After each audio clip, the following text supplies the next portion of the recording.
The highlight of the week, sponsored by Dave Franek Auto.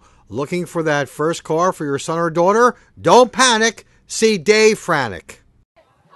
Butler draws first blood in this independence clash at Wallkill Valley. Out of the shotgun, watch Bulldogs quarterback Chris Heredia find Ryan Minogue with the perfect scoring strike, and Minogue does the rest for a 62-yard touchdown, and the Butler Bulldogs go up 6-0 3 minutes into the game. The Bulldogs get the ball back, and on 4th and goal, Brian Inslee takes it in from 3 yards out, and Butler has a 14-0 lead over the Rangers here at Wallkill High School. Butler keeps pouring it on here in the second quarter. It's Inslee again as he follows his blockers into the end zone for an 8-yard score to make it 20-0 Butler. Now on the ensuing kickoff, watch Mike Bubis field it at the 14. He breaks through several arm tackles, and he takes it to the house for an 86-yard touchdown return, and Wallkill Valley trails 20-7. Great run there by Bubis. But the high-octane Butler Bulldogs have an answer. Watch Chris Heredia connect with a diving Glenn Rieger for a 12-yard score, and the Bulldogs take a 27-7 lead at the half. Okay, third quarter we go. Butler's on the move, but watch Jerry Strugel of Wallkill Valley read the pass perfectly and make the pick as it returns it to midfield, but the Rangers can't score. That doesn't slow down Heredia as he goes back to the air again for the Bulldogs, and he connects with Ryan Minogue for a 9-yard score, and it's 35-7 Butler early in the third quarter. Wallkill Valley starts to mount a drive. Watch quarterback Mike Astor hit the big guy Bobby Russell in the middle of the field for a first down and 11-yard completion for the Rangers. And a couple of plays later, watch Mike Astor drop back and connect with Russell again, and Russell powers his way into the end zone for the 22-yard score, and the Rangers trail 35-14. But no surprise here, Butler responds. Chris Heredia hooks up with Jason De La Bordere for the touchdown, and the Bulldogs go up 42-14 after 3 quarters to play. All right, fourth quarter, and Butler keeps throwing, but watch Thor Selden of Wallkill Valley jump the route and make the interception, and the Rangers set up shop on the Butler 34. And the Rangers scored here a couple of plays later. Off the play action, Mike Astor finds a wide-open Bobby Russell with a 2-yard score, but Wallkill Valley would fall to the Bulldogs 42-21 to drop to 2-5 on the season.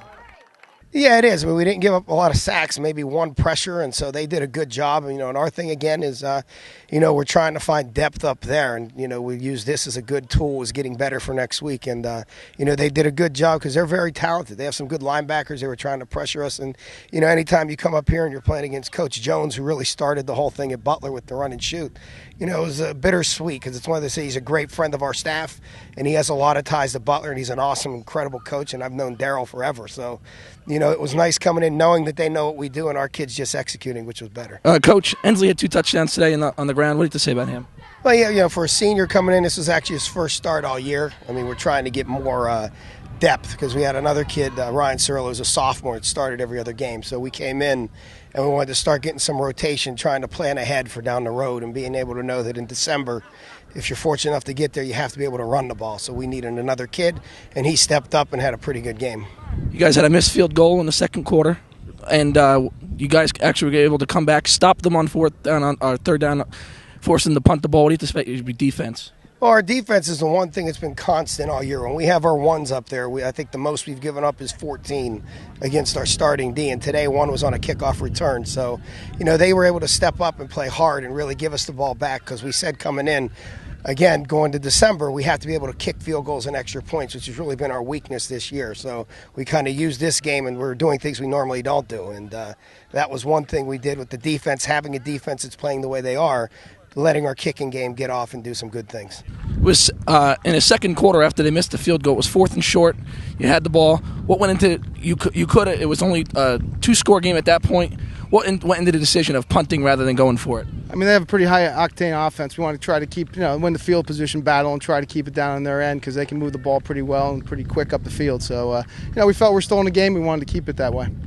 Down on their end, they had a pass interference. You guys had a pass interference call, kind of changed the game. What do you have to say about that? It's 4th down. I thought our kid made a good play, to be honest with you. I was very happy with the call, but sometimes those things don't go your way.